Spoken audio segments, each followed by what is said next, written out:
Boa noite, meninos. Vamos dar continuação às nossas aulas de cirúrgica, tá?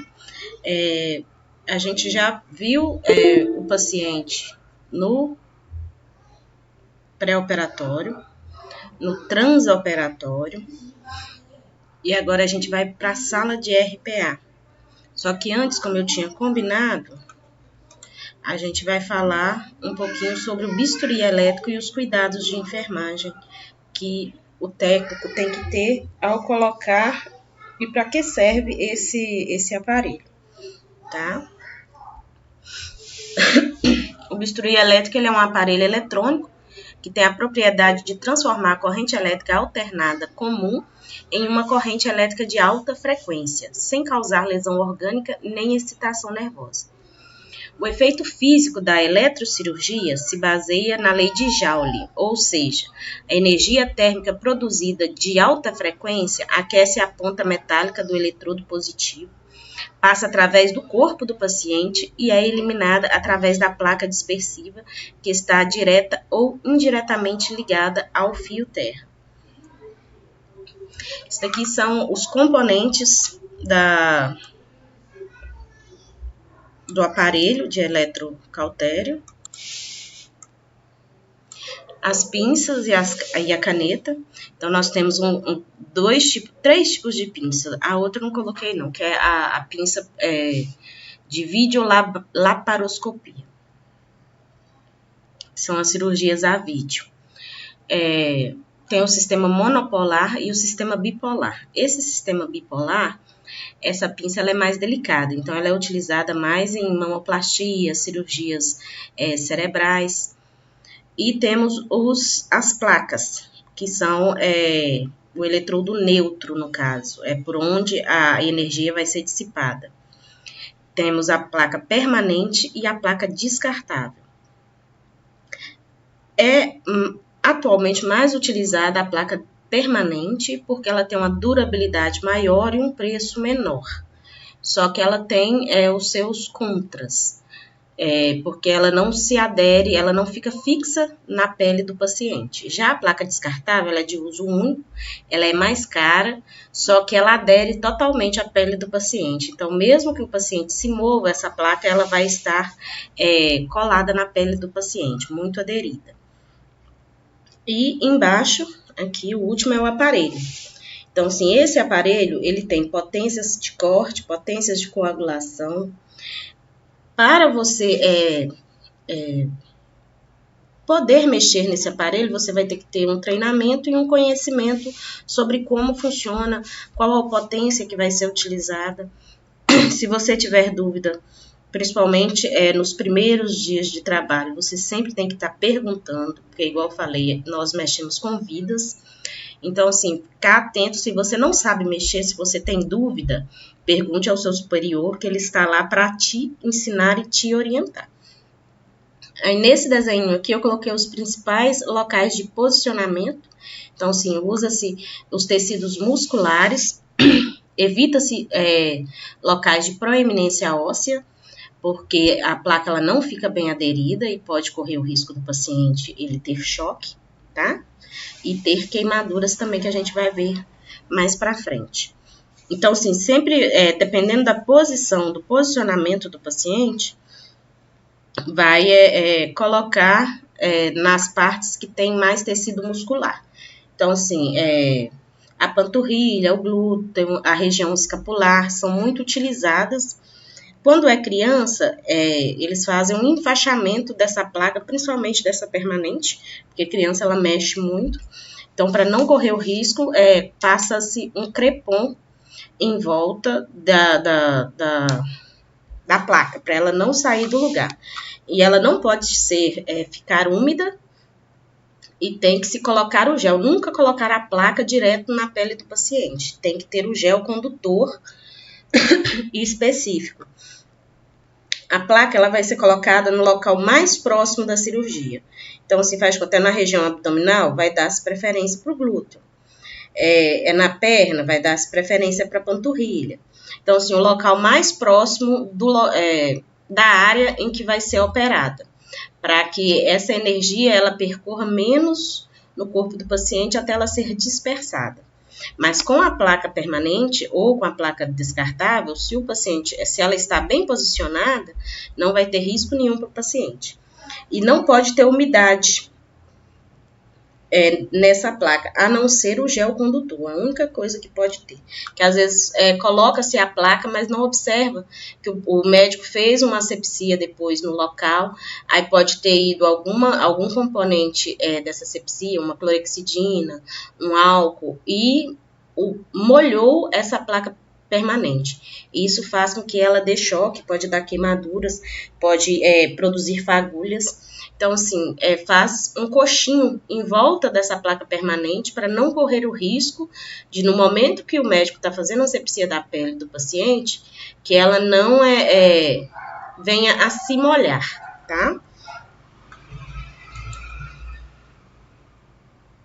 Vamos lá, as finalidades do eletrocautério.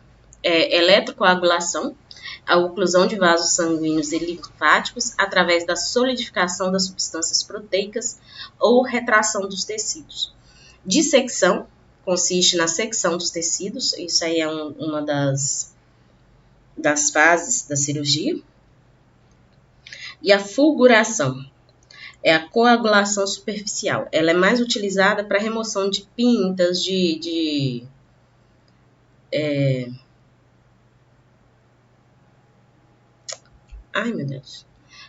pintas é mais cirurgias cosméticas. Aí ela vai gerar o calor e vai fazer com que seque, né?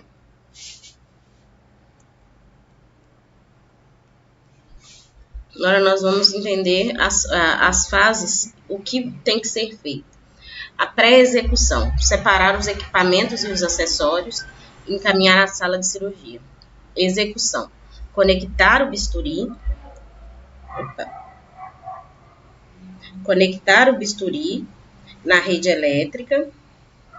Conectar a placa isolante descartável no cliente, mantendo amplo contato com a pele em área que não ocorra risco de umidificá-la durante o ato cirúrgico e sem contato com locais de protuberância óssea. Conectar o cabo na placa isolante, aproximar o bisturi da mesa operatória, conectar o cabo na placa do bisturi, aguardar que o cirurgião forneça a extensão da caneta do bisturi e conectá-la ao equipamento. A caneta e esse fio que conecta a caneta, ele é esterilizado. Então, assim, você não pode abrir e manipular. O cirurgião, ele vai abrir esse material com essa caneta dentro e vai te entregar só a pontinha dessa conexão do fio. Então, essa pontinha que você vai conectar no aparelho. Então, se não, só o médico ou os auxiliares, o instrumentador que pode pegar nessa caneta, que isso aqui vai estar na zona estéril do paciente, entendeu? Aproximar o pedal do bisturi do elemento da equipe que irá comandar o equipamento, que às vezes quem vai fazer a dissecção, vai fazer o corte, vai fazer a coagulação, vai ser hemostasia, né? Vai ser o auxiliar e não o cirurgião. Então, perguntar para quem vai estar no comando do bisturi e vai deixar o pedal próximo ao que irá comandar o equipamento. Ligar o plug do equipamento, que é aquela pontinha de plug mesmo, para fazer essa ligação. Selecionar o grau de corte e coagulação conforme orientação do cirurgião. Pós-execução. Desligar o equipamento do plug, desligar o bisturi da rede elétrica, vestir luvas de procedimento, desconectar o cabo e a caneta do equipamento, desprezar a placa no lixo. Aqui está falando de placa dispersiva descartável. Se for a outra placa, não, vai fazer a desinfecção. Fazer desinfecção do equipamento com álcool 70. Encaminhar a caneta do bisturi para o expurgo da central de material esterilizado, que aí vai fazer aquela pré-lavagem, que vai encaminhar para o CME, onde vai ser empacotado para ser esterilizado. Retirar as luvas de procedimento, anotar na folha de débito do centro cirúrgico a utilização do equipamento. Vocês lembram do SAEP? O SAEP é essa ficha que vai ter que ser preenchida desde o início, que o paciente entra no bloco cirúrgico, durante o intraoperatório e na sala de recuperação anestésica até que o paciente receba alta. Então, assim, tem um espaço para cada uma desses eventos que acontecem com o paciente dentro do bloco cirúrgico. Então, assim, tem os locais para serem anotados essa utilização.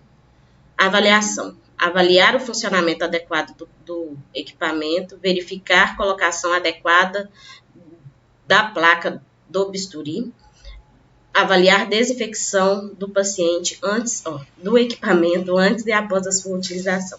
Então, assim, vocês lembram que o circulante da sala ele é responsável por olhar todo o funcionamento de todo o material. Então, assim, vai olhar se esses materiais eles estão funcionantes. Tem o checklist dentro de cada sala, onde vai fazer o checklist, que foi conferido todos os materiais. Então, o aparelho o bisturi elétrico ele vai ser conferido também. Quando colocar a placa de bisturi, a placa do bisturi, a placa dispersiva, tem que observar a localização que foi colocada, se colocou-se o gel direitinho, principalmente durante a cirurgia, porque o paciente ele vai estar com os campos cirúrgicos estéreis por cima dele. Então, antes de colocar esses campos, porque aí não vai ter a visualização adequada, certificar que essa placa ela está bem aderida a uma maior parte de tecido do paciente. E como eu já falei, vou falar de novo, tem que se evitar protuberâncias ósseas. Então, locais onde tem pouca massa muscular e mais ossos, para favorecer que essa placa fique realmente aderida à pele. Evitar também espaços que tenham lesões. Então, assim, se tiver uma lesão no glúteo, não vai poder utilizar, porque a pele ela tem que estar íntegra, ok? E a desinfecção do equipamento, que é feito tanto antes, quando o circulante chega na sala, ele tem que fazer a desinfecção de todos os materiais que estão lá para ser utilizado, fazer o checklist, anotar que foi realizado e depois, após a utilização, que vai ser naquela limpeza, que eles vão fazer a limpeza concorrente do ambiente. Complicações. A principal complicação do bisturi, do uso inadequado do bisturi elétrico, é a queimadura. Então, assim, ela é o quê? Essa queimadura ela é causada pelo uso inadequado do bisturi elétrico e pode se dar nos seguintes casos: quando há contato insatisfatório entre a placa dispersiva e o paciente, como eu falei, tem que estar numa área maior e bem posicionada, bem aderida à pele. Quando há conexão inadequada entre o aparelho e a placa dispersiva ou a unidade de eletrocirurgia e o fio terra da sala de cirurgia. Então, assim, quando for fazer essas conexões no aparelho, tem que certificar que realmente foi feito a ligação adequada, para evitar que às vezes acha que está ligado, mas não fez a conexão certa e acontece a queimadura. E quando há contato do paciente com partes metálicas da mesa cirúrgica, que foi o caso dessa cirurgia, dessa foto aqui. O paciente ele estava em contato com esses dois orifícios. Se tivesse mais parte do corpo dele em contato, na hora de usar, onde tinha contato, iria formar lesões. Então, assim, esse aqui foi o caso dessa paciente. Mas tem vários outros casos na literatura que a gente observa que, às vezes, por falta de atenção do funcionário. Então, assim, sempre estar atento se o paciente está em contato com alguma parte metálica, se realmente a placa dispersiva ela está conectada adequadamente e ela está no espaço abrangendo a pele do paciente bem aderida. Nunca esquecer de colocar o gel condutor entre a placa e o paciente, que é ela que vai fazer essa conexão da energia. Isso. E sempre observar se o paciente movimentar, que às vezes o paciente ele fica acordado, orientar ele para ele não se movimentar, porque tem uma placa embaixo dele, que senão ele pode vir a tomar choque. Então, sim, pacientes orientados, né? Se é uma criança, faz o enfaixamento dessa placa na criança.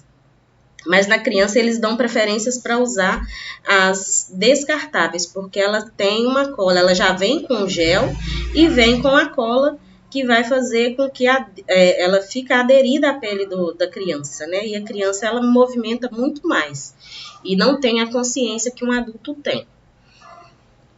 Só uns cuidados na colocação da placa. Contato regular e homogêneo da placa com o corpo do paciente.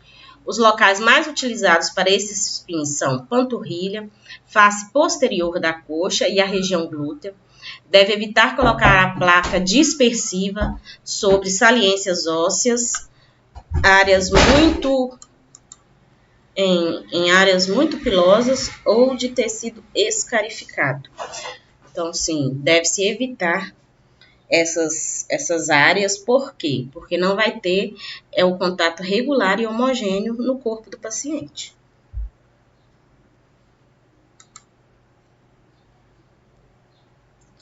Agora a gente vai falar um pouquinho sobre a sala de recuperação pós-anestésica. O paciente estava no pré-operatório, fez os exames, confirmou-se a necessidade da cirurgia, foi internado, aí foi feita os cuidados pré-operatórios imediatos. O paciente ele foi transferido de maca para o bloco cirúrgico, deu entrada no bloco cirúrgico, foi encaminhado para a sala de operação, iniciou-se a cirurgia no transoperatório. Depois que terminou essa cirurgia, esse paciente ele vai ser encaminhado para a sala de recuperação pós-anestésica. Então, essa sala de recuperação pós-anestésica é o local onde o paciente ele vai ficar até se recuperar totalmente da cirurgia. Então, assistência de enfermagem ao paciente na unidade de recuperação pós-anestésica. Essa fase ela é crítica e requer atenção e vigilância constante sobre os pacientes, pois é nela que podem ocorrer complicações consequentes à ação depressora das drogas anestésicas sobre o sistema nervoso e ao próprio ato cirúrgico. Então, assim, essa hora que o paciente ele chega, ele ainda está sob o efeito muito forte dos anestésicos.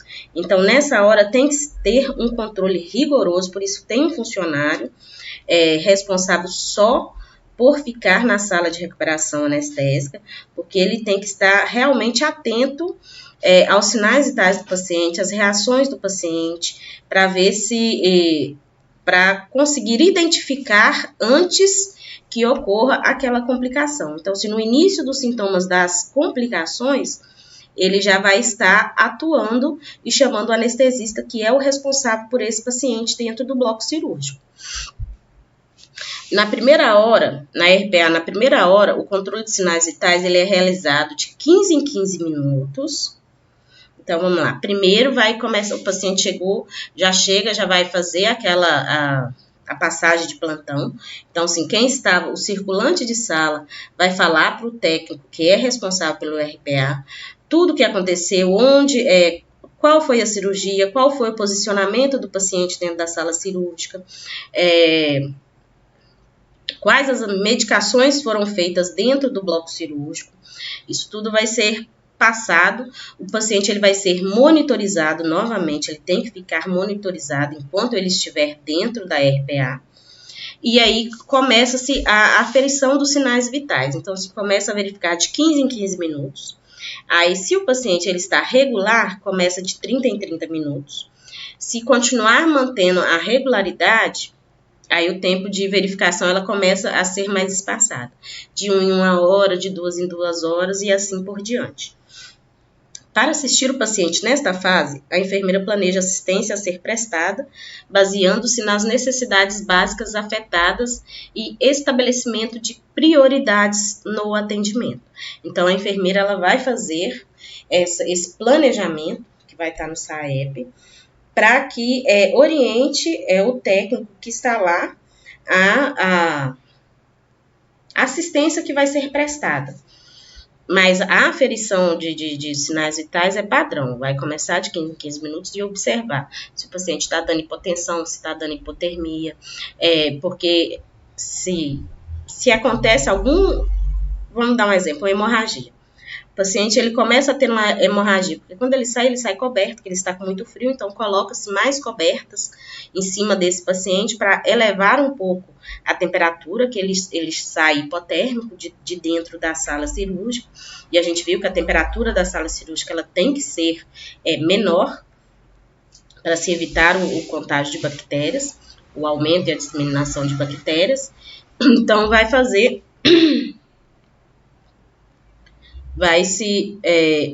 o paciente ele pode começar a ter hipotensão, taquicardia.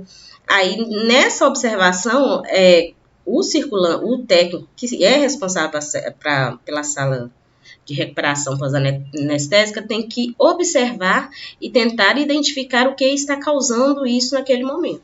Então, às vezes, o paciente está com hemorragia no local da cirurgia, e aí vai olhar, vai ter que voltar para o bloco de novo para fazer uma hemostasia, alguma coisa, o paciente ele está tendo algum tipo de hemorragia referente à cirurgia. Então, assim, volta-se para o bloco para observar o que ocorreu de errado nessa cirurgia do paciente.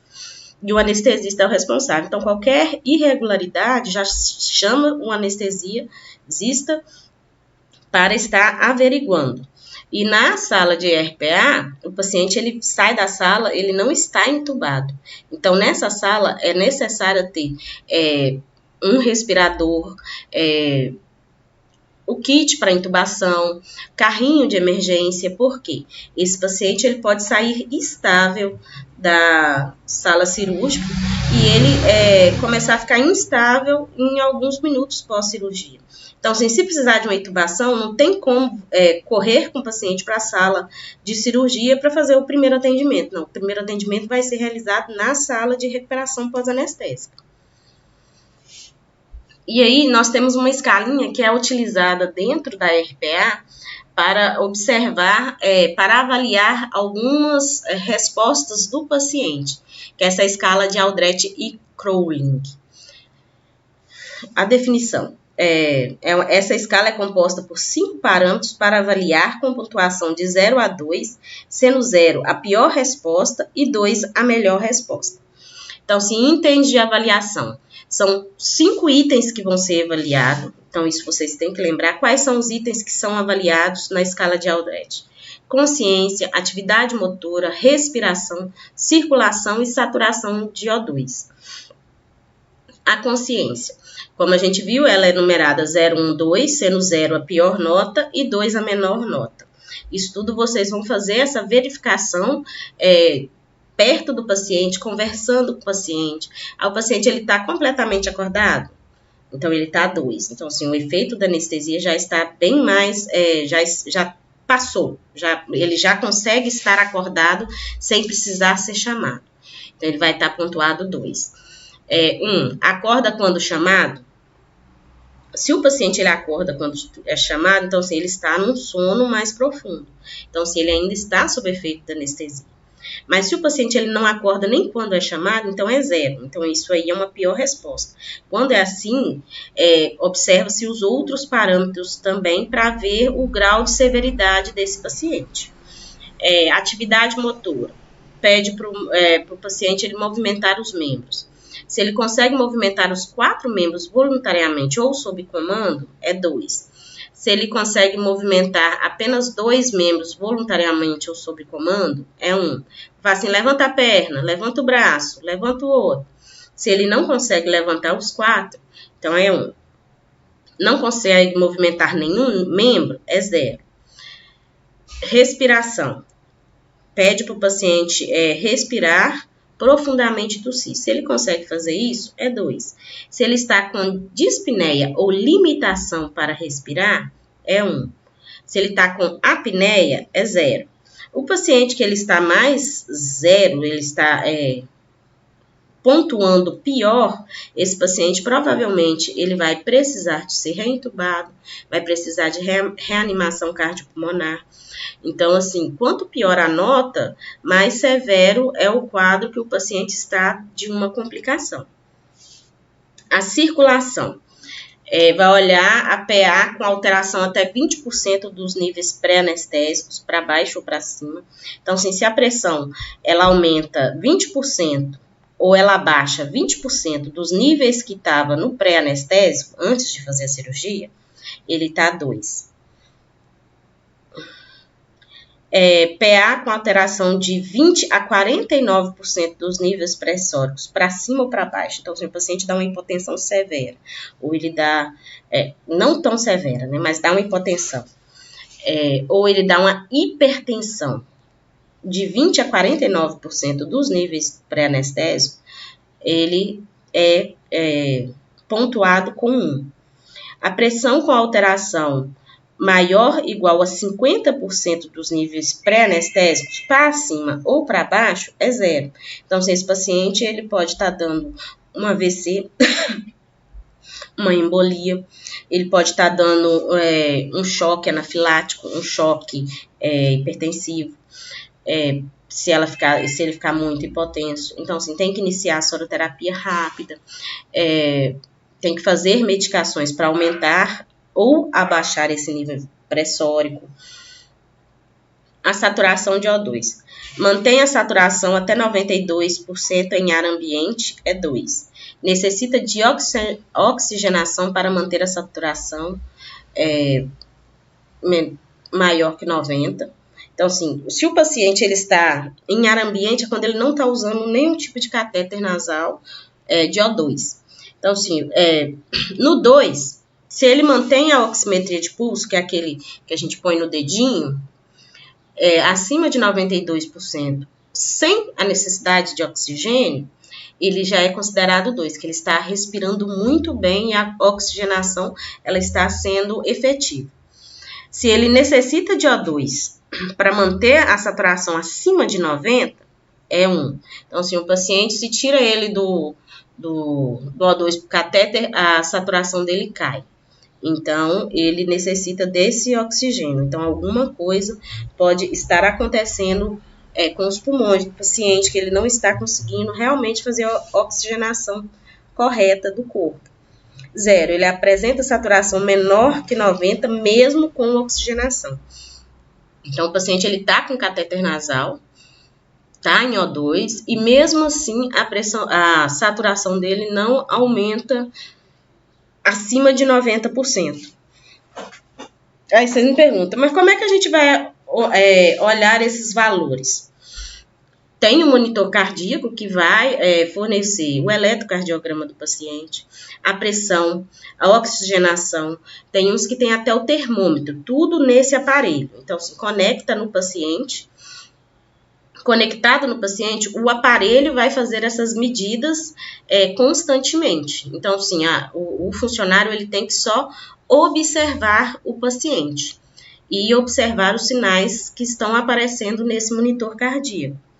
Então, assim, vai dar o valor da pressão, pode ser colocado para ferir a pressão de 15 em 15 minutos, depois pode colocar de 1 em 1 hora, porque esse aparelho, você dá o comando para ele e ele obedece. Então, você tem os botões que vão ser utilizados para aumentar o tempo, o alarme, a altura do alarme, porque se o paciente, você está com 2 pacientes, aí você está fazendo atendimento a um, o outro começou a cair a saturação.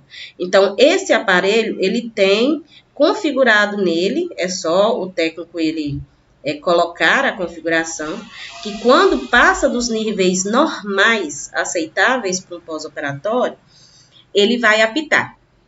Então, assim, ele vai soar um alarme, então, assim, a atenção vai ser voltada para o cuidado para aquele paciente, porque ele está ficando instável. Ok.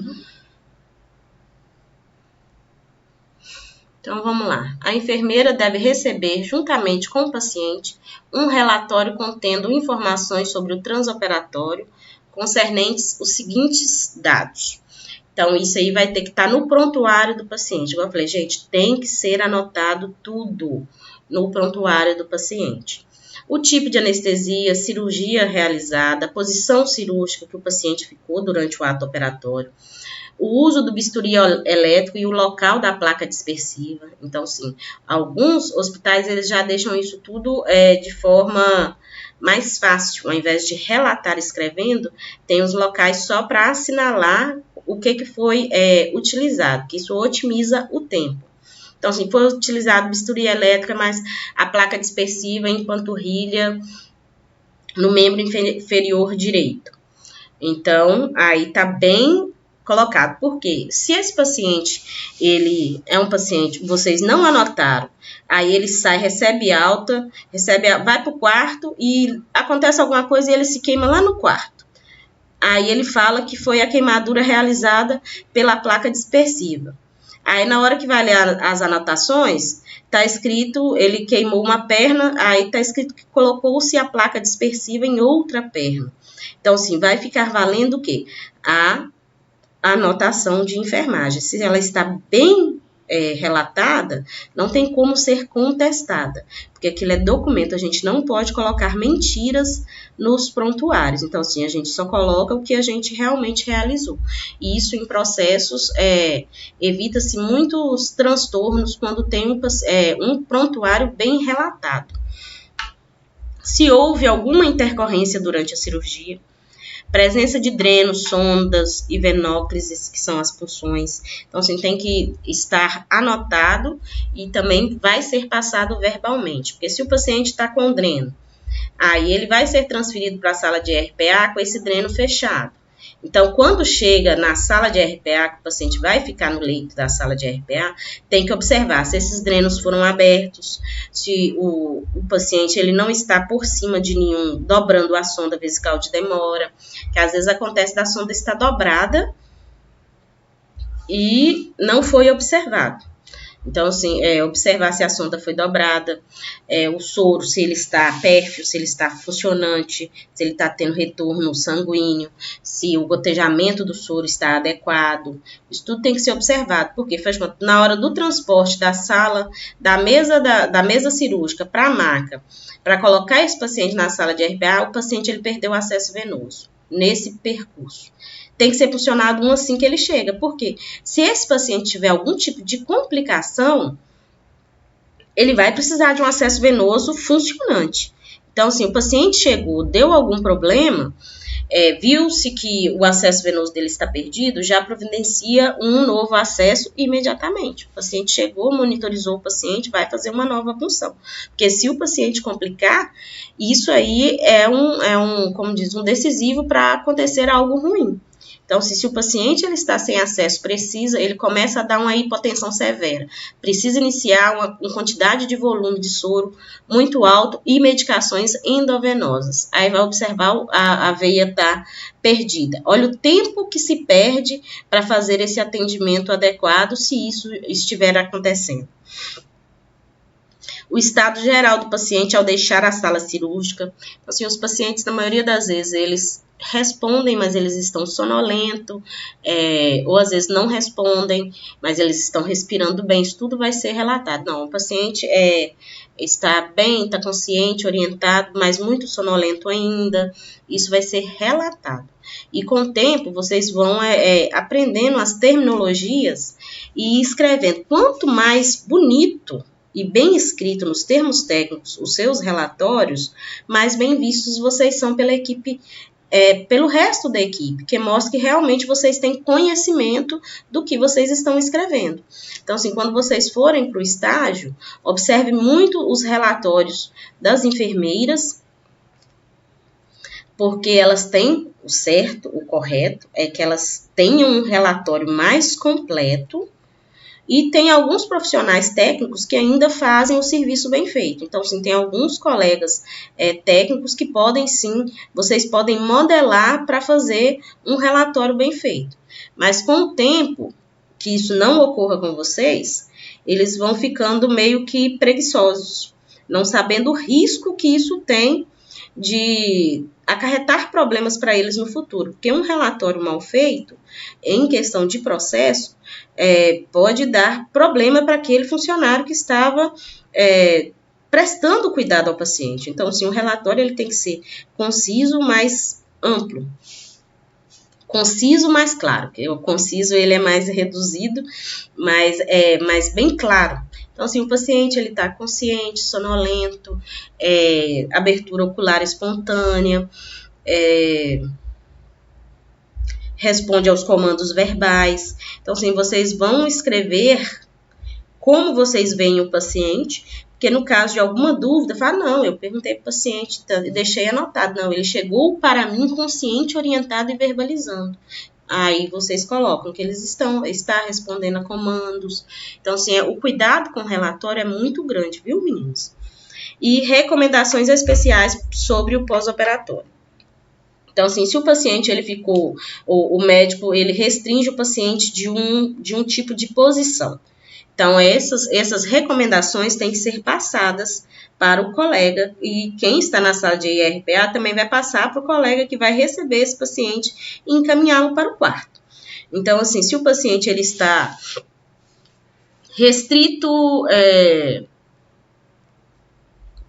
posição ventral, então depois a gente vai ter uma aula só de posicionamento. Então, assim, você não vai poder colocá-lo na posição ventral. Então, assim, as principais recomendações, o médico fala assim, não, eu quero que ele fique de jejum mais um dia após a cirurgia. Somente cirurgias de estômago, de intestino, às vezes o jejum, ele é aumentado para esperar que aquela área operada, ela cicatrize. Então, dependendo da área, o jejum pode ser prolongado. Então, sim, tem que ser passado todas as recomendações que o médico passou para o funcionário da RPA e que deixou prescrito. Ele também tem que deixar prescrito, viu, meninos? A gente não faz nada da cabeça da gente. Não, a gente faz as condutas que a gente sabe, mas o que está prescrito também. Sempre. O planejamento dessa assistência é de suma importância na recuperação do paciente e na prevenção de complicações pós-operatórias. É necessário ressaltar alguns cuidados essenciais a serem observados e para os quais a enfermeira deve estar atenta ao estabelecer prioridades. São os seguintes, aqui eu coloquei alguns, tem na sua apostila também, tá? A posição do paciente no leito. Então, assim, recomenda-se que o paciente, no pós-operatório imediato, ele fique lateralizado na sala de RPA, porque é uma posição que vai facilitar que ele elimine as secreções acumuladas na orofaringe, principalmente os pacientes que foram entubados. Então, assim, essa posição, ela vai auxiliar que o paciente ele consiga eliminar essas secreções, tossir melhor. Então, é recomendado o decúbito lateral, desde que não se tenha nenhuma contraindicação, ok? Então, o paciente operou os 2 braços, não tem como virar ele para decúbito lateral, ele vai ter que ficar em decúbito dorsal, com a cabeceira um pouco elevada, e observação contínua para evitar que esse paciente bronquiaspire. Conexões de sondas e ou drenos e sondas e ou os drenos. Então, assim, as sondas, elas podem estar conectadas a drenos e elas são conectadas a uma extensão. Então, assim, vocês têm que observar se as sondas, elas estão com as conexões adequadas, se os drenos também estão, se eles estão ligados a alguma fonte de aspiração, igual tem o dreno de sucção, que ele é como se fosse uma sanfoninha. Então, ele fica conectado diretamente no dreno e ele faz uma pressão positiva para que aquele sangue que está no paciente drene para esse dreno de sucção. Então, tem que ver se todas essas conexões, elas estão realmente adequadas e abertas também, viu, gente? Observação dos sinais vitais nessas fases. Os sinais e sintomas a serem observados são nível de consciência, permeabilidade das vias aéreas, expansão torácica e coloração da pele. Então, sim, tem que observar isso no paciente. Quanto ao nível de consciência, o paciente pode chegar à unidade consciente, semiconsciente ou inconsciente, dependendo do tipo da anestesia que recebeu. Então, assim, por isso que faz a pergunta, chama o paciente, pergunta pelo nome, para ver qual o nível de consciência que esse paciente ele está. Às vezes ele pode estar confuso, semiconsciente ou realmente consciente, que aí ele não está respondendo a comandos. Controle dos sinais vitais. É um dado importante para avaliar as condições e evoluções do paciente. Inicialmente, esse controle pode ser realizado a cada 15 minutos e, posteriormente, com intervalos maiores na dependência da normalização dos mesmos. Então, 15 minutos, de 15 em 15 minutos, depois de 30 em 30 minutos, de 1 em 1 hora e de 2 em 2 horas. Na escala de Aldrich, eu esqueci de falar, o paciente, quando ele está no nível 8, ele já é um paciente, se naquelas pontuações que a gente fez, 0, 1 e 2, na somatória deu 8 ou acima de 8, esse paciente ele já está apto para receber alta da sala de recuperação anestésica. Mas quem vai dar essa alta vai ser o anestesista.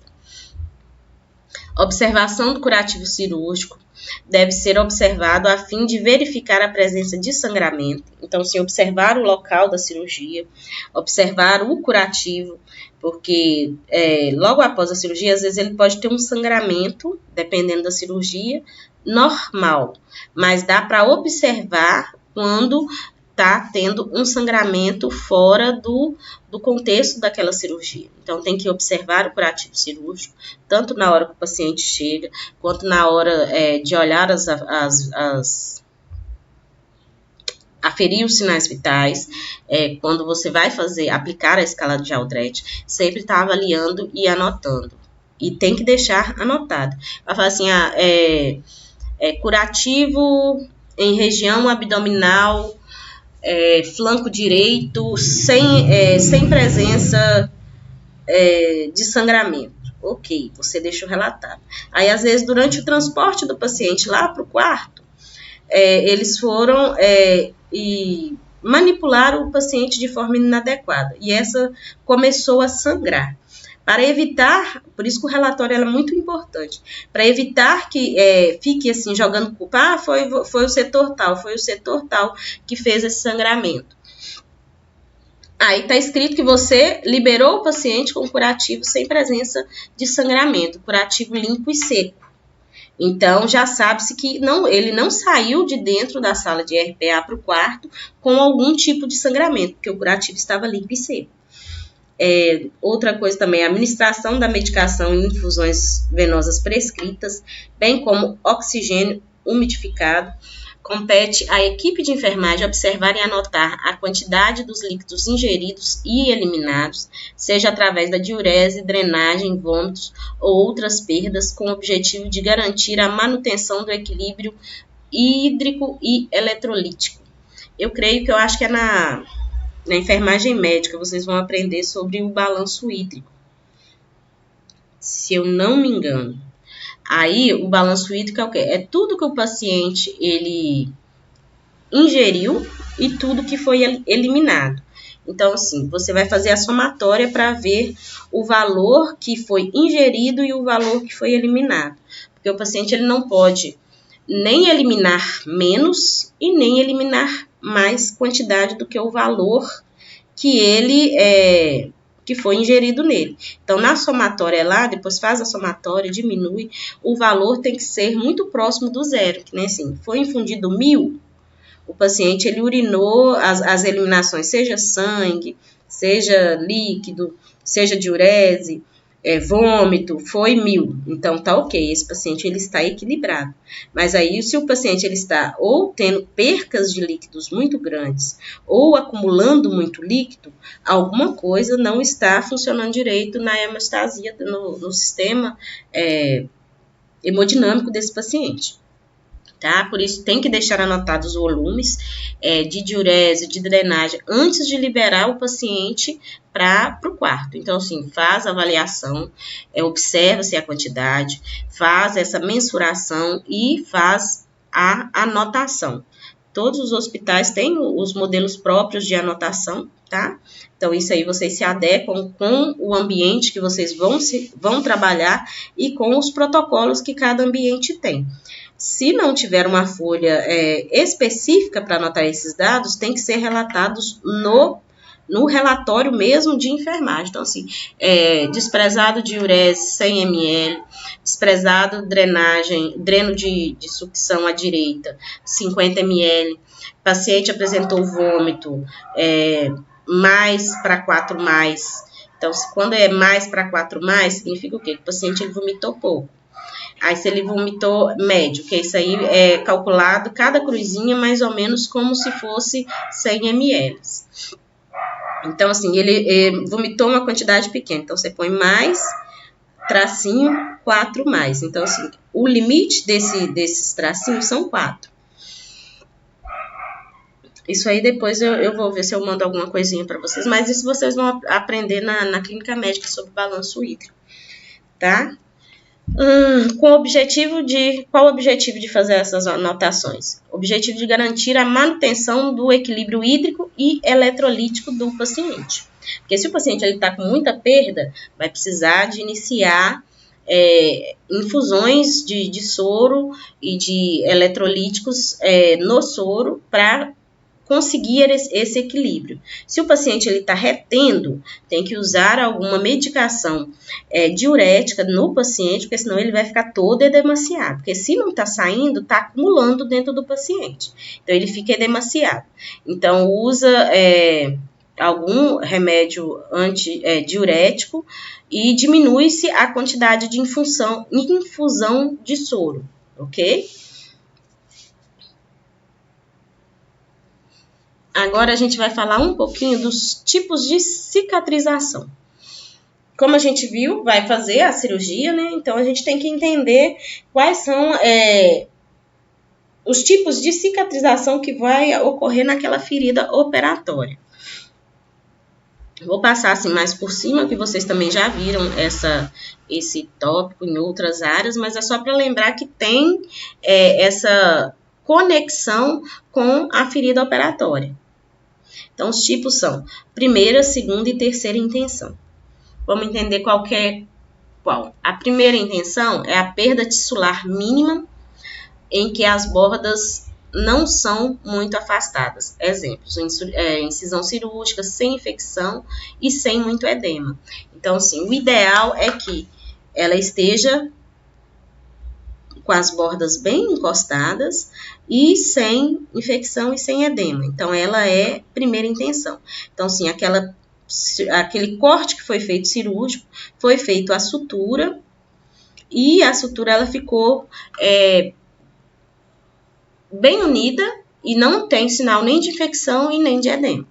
A segunda intenção, ferida com perda de tecido de espessura plena, com bordas irregulares e que não se aproximam, com ou sem infecção. Exemplos, as lacerações profundas, queimaduras, lesão por pressão, que há uma perda de pele muito grande. Quando fala tissular, é pele, gente, é tecido. Então, se houve uma perda muito grande desse tecido. Então, se não tem como fazer a sutura, conseguir aproximar essas bordas, as bordas desse tecido, porque elas estão muito afastadas. Então, teve uma perda muito grande do tecido. A terceira intenção é também conhecido como fechamento primário tardio. Feridas profundas que não são suturadas de imediato ou são deixadas abertas propositalmente até que não haja sinal de infecção, sendo posteriormente suturadas. Então, assim, vamos colocar essa primeira intenção. Antes de começar a fazer o processo de cicatrização, ela começou a dar alguns sinais de infecção. Aí começou a ficar rubor, calor, dor e vermelhidão nessa incisão cirúrgica. Ok. Então, assim, drenando secreção purulenta. Então, assim, o médico, ele às vezes ele opta por abrir esses pontos para ver o que aconteceu dentro dessa sutura, fazer a limpeza e, dependendo da situação, não tem como fazer a sutura. Então, assim, ela vai ser aberta, vai ficar aberta e vai ser cicatrizada de dentro para fora. Então, assim, ela vai cicatrizando e vai se fechando. Aí, às vezes, quando está no último processo do fechamento, aí sim pode vir dar alguns pontinhos para ajudar esse processo. Mas na maioria das vezes esse processo ele é todo feito sem uma nova sutura. E aí dá para observar os sinais de infecção. O processo de cicatrização da ferida cirúrgica. Então, assim, tem a fase inflamatória, proliferativa, de maturação e cicatrização. A fase inflamatória ocorre a hemostasia, e ela tanto a hemostasia quanto a inflamação, elas ocorrem simultaneamente nesse período. Então, na hemostasia, os vasos cortados se contraem, começa a ter coágulos de plaquetas e fibrinas, elas começam a se formar, e a contração do coágulo. Então, assim, vai formar-se esse coágulo como processo natural da nossa pele, uma resposta inflamatória do nosso corpo, porque houve uma lesão nesse tecido. Então, assim, o nosso sistema imunológico ele já vai começar como se fosse combater esse processo que se iniciou. Aí a inflamação, a liberação de histamina, serotonina, prostaglandinas, são tudo hormônios que eles vão auxiliar nesse processo de inflamação como proteção do nosso corpo. Vasodilatação e aumento da permeabilidade dos capilares, migração de leucócitos, que são nossos glóbulos brancos, que eles vão auxiliar nessa defesa do nosso organismo, porque foi uma lesão. Então, o nosso corpo, ele reage como se ele tivesse sido lesionado e já começa a mandar como se fosse os generais para combater aquela lesão. Então, tem o processo de coagulação, tem o processo de liberação desses hormônios que vão auxiliar nessa cicatrização e a migração dos leucócitos, que são nossos glóbulos brancos, que são os glóbulos de defesa.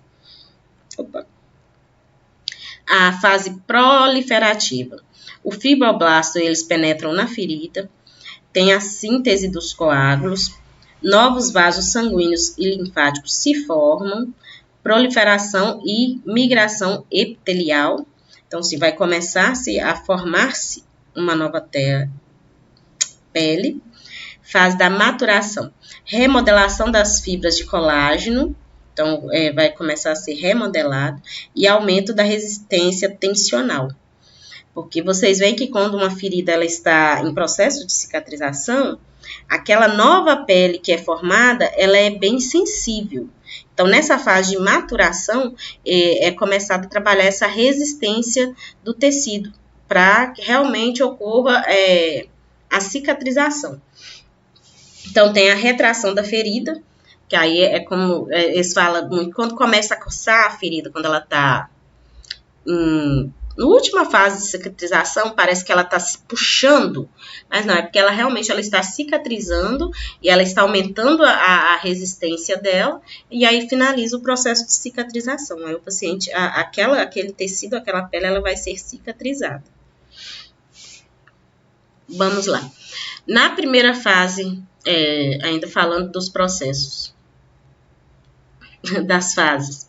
Então, assim, a avaliação e intervenção de enfermagem no pós-operatório. A fase inflamatória, ela ocorre mais ou menos do 1º ao 4º dia, a fase proliferativa do 5º ao 14 dias, e a fase remodeladora de 15 dias a 1 a 2 anos, dependendo do tamanho do corte, do tamanho da lesão.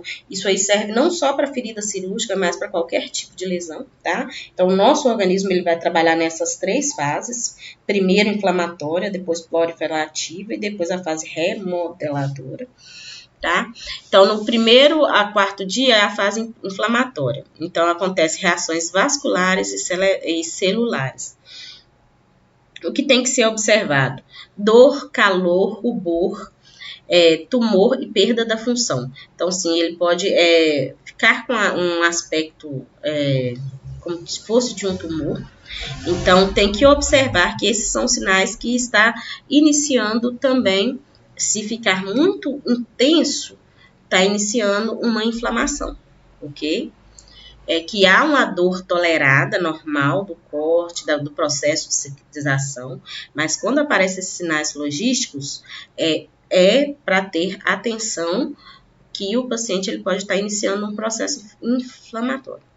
A fase proliferativa de 15 a 14 dias começa a formar o tecido de granulação, também começa a angiogênese e a formação de um novo colágeno. Fase de maturação, ela diminuição da vascularização, aumenta da força têncil e reorientação das fibras de colágeno. Avaliação da ferida em cada fase da cicatrização. Aí a gente vai começar com a fase inflamatória, do momento da lesão até o 4º dia de pós-operatório.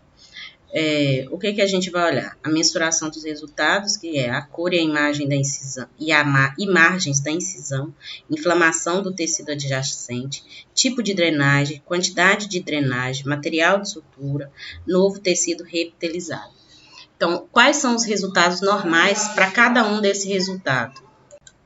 Os resultados normais da cor e imagem da incisão tem que ser vermelho claro para rosa, com bordas aproximadas, sem nenhuma tensão.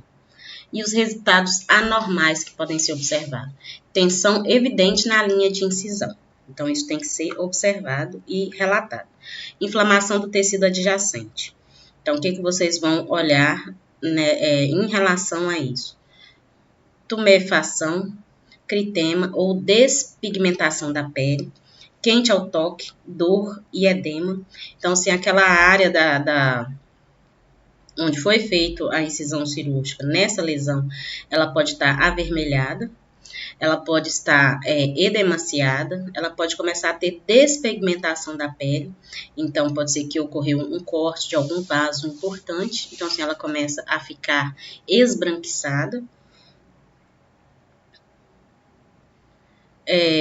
Quente ao toque, dor e edema. Isso aqui são normais no início do processo de inflamação. Porque o nosso corpo ele tem que reagir para que inicie o processo de cicatrização. Então, a primeira fase é essa inflamatória. Um resultado anormal. Se nesse primeiro 4 dias não tem nenhum sinal de inflamação presente, nenhuma tumefação, formação de hematoma. Tipo de drenagem. O normal, sanguinolenta, progredindo para serosa. À medida que vai passando os dias, no primeiro momento ela vai sair sanguinolenta. Mas a partir que os leucócitos eles vão na lesão, ela já vai começar a aparecer mais serosa. Como se fosse um líquido. Como que eu explico? Um líquido como se fosse meio seroso. E a secreção, porque dá para diferenciar o serosa da secreção purulenta. E a secreção purulenta, ela já é anormal, que aí já vai estar com um processo de inflamação e infecção se instalando nessa ferida operatória. Quantidade de drenagem, o certo é de moderada a mínima, então isso vai ser relatado. E o resultado anormal, ela vai estar em excesso. Material de sutura presente, pode ser suturas, grampos ou cola biológica, que agora existe também essa cola biológica. Então, se tem algum tipo de material de sutura desse estilo, tem que ser relatado. Aí aqui não se aplica, não tem resultado anormal, ou tem ou não tem. Aí o que tiver tem que ser relatado. E o novo tecido reptilização, presente por volta do 4º dia ao longo de toda a incisão. O anormal é quando não tem esse novo tecido ao longo de toda a incisão. Então, pode ser que está tendo algum tipo de infecção em determinada parte da cirurgia. Então, no relatório vai colocar ferida cirúrgica com aspecto vermelho claro, com presença de eritema, apresentando drenagem sanguinolenta em média quantidade, em moderada quantidade, com sutura, com presença de sutura em toda a extensão cirúrgica. E aí, quando tiver por volta do 4º dia, ele já vai ter esse novo tecido de revitalização.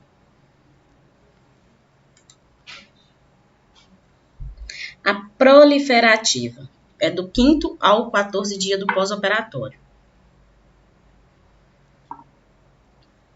A gente vai observar os mesmos parâmetros, tá?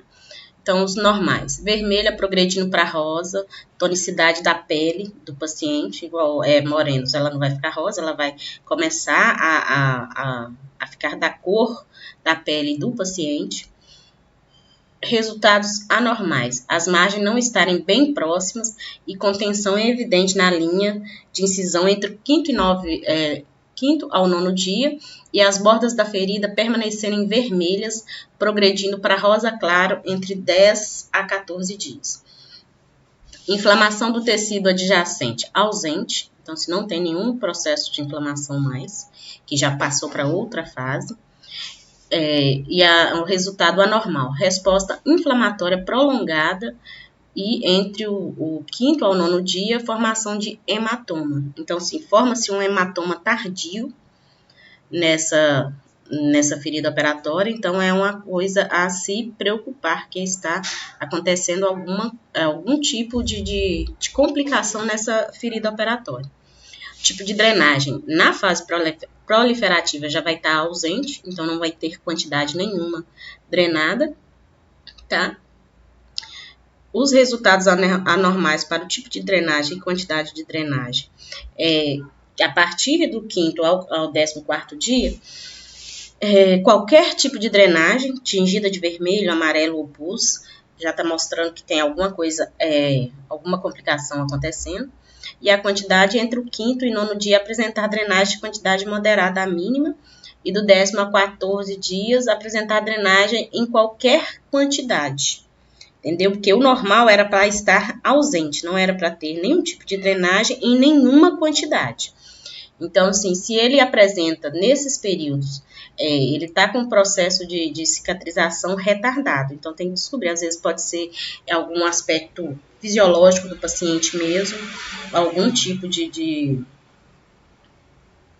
problema que o paciente tem, que ele tem essa dificuldade de cicatrização, principalmente os diabéticos, eles já têm essa dificuldade de cicatrização devido a diabetes. Então, assim, tem que estar observando a progressão dessa ferida operatória. Materiais de sutura. Indicação de remoção da sutura entre o 7º e 10º dia, de acordo com a prescrição médica e protocolo institucional, levando em consideração a situação clínica do paciente e a localização topográfica do sítio cirúrgico. Esses um normal nesse período retirar-se os pontos. Atualmente, dependendo do fio de sutura, os médicos eles estão deixando um tempo maior o paciente com essa sutura. E resultados anormais, presença ou não de indicação de remoção de sutura ou fitas externas. Então, assim, tem que ter algum tipo de indicação para retirar ou não, ou a justificativa para deixar essa sutura por mais tempo, que é um corpo estranho. Então, o nosso organismo ele vai reagir como se fosse um corpo estranho e vai querer, vai atacá-lo, formando esse processo inflamatório contínuo. Então, por isso que tem a indicação de retirar do 7º ao 10º dia, dependendo em alguns casos de algumas cirurgias, onde o médico ele prolonga um pouco mais a retirada desses pontos.